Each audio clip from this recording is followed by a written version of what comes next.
So throughout all of these lessons, I probably mentioned in almost every single one of the videos that the main purpose of the Federal Reserve of the Fed is to control the money supply. And I keep mentioning it, but why? And also, how? Well, that's what we're going to talk about in this video. So, James A. Garfield was quoted as saying, "He who controls the money supply controls the nation." That's a kind of a bold statement, isn't it? It is, but it's really not. Because a change in the money supply will affect the growth of the economy. And if you can affect the growth of the economy, you can affect the economy as a whole. You basically control that nation. And something else that I want you to keep in mind is that macroeconomic situations will affect microeconomic decisions. So you might sit back and say, well, he can control the whole economy, but he can't control me. Yeah, that's not exactly true, because think about it this way. One of the things that you can influence is the interest rates. So let's just stop and think about this real quick. If the money supply can help control interest rates, then whenever you go to buy a brand new vehicle, if those interest rates are too high, you might decide not to buy that vehicle. That's where at macroeconomic situation, interest rates will affect these microeconomic decisions, that decision on that individual consumer of whether or not to buy that car. So if you can control that money supply and you're controlling the growth of the economy and you're controlling these macroeconomic situations or influencing these macroeconomic situations, you're influencing how people buy things and what they buy and when they buy it. So this statement is not all that far-fetched. He who controls the money supply of a nation controls a nation.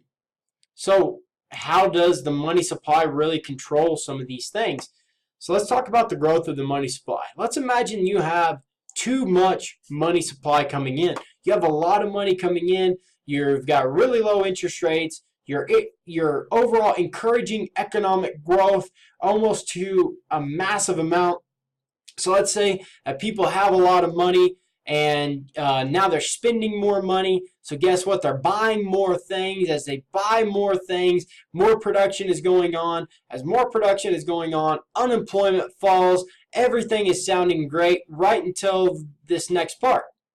They have all this money to spend, so they start spending it. So they start buying a lot of things.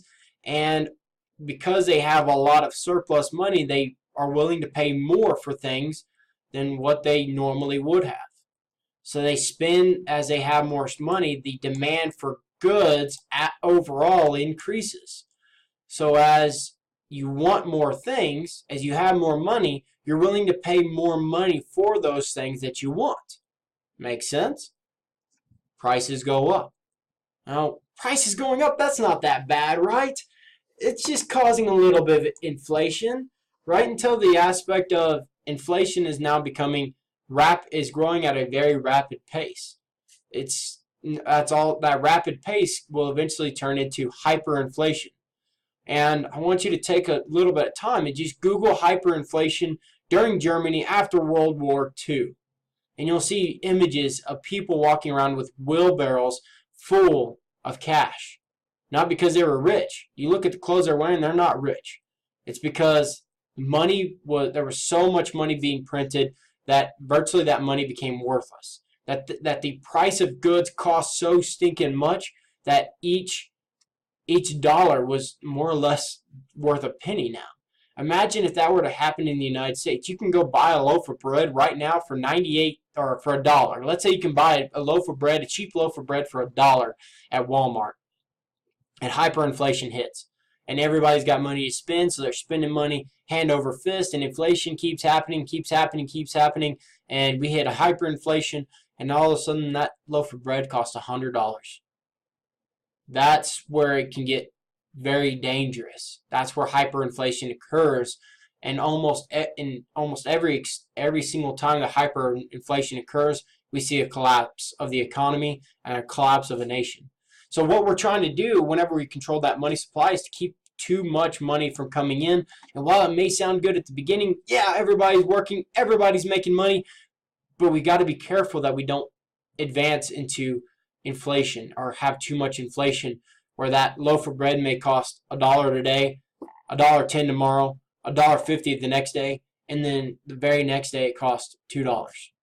And then we have that experience of hyperinflation. But what about if we have too little money in the money supply? If the growth of money is too small? Well, there's not enough money to go around. So guess what? People buy less. If people are buying less, it causes production to fall. If production is falling, we don't need to hire as many people and unemployment goes up. So that's the other side of it. So we got to try and find that happy medium of that controlling that money supply. But how does the Fed regulate this money supply? They have 3 different tools we're going to begin to talk about in the next video. The first one is they can control the changes in the required reserves. That's how much the bank is required to keep on hand in case there are withdrawals. They can change the discount rate. The rate, and remember that discount rate is the rate at which banks borrow from the district bank.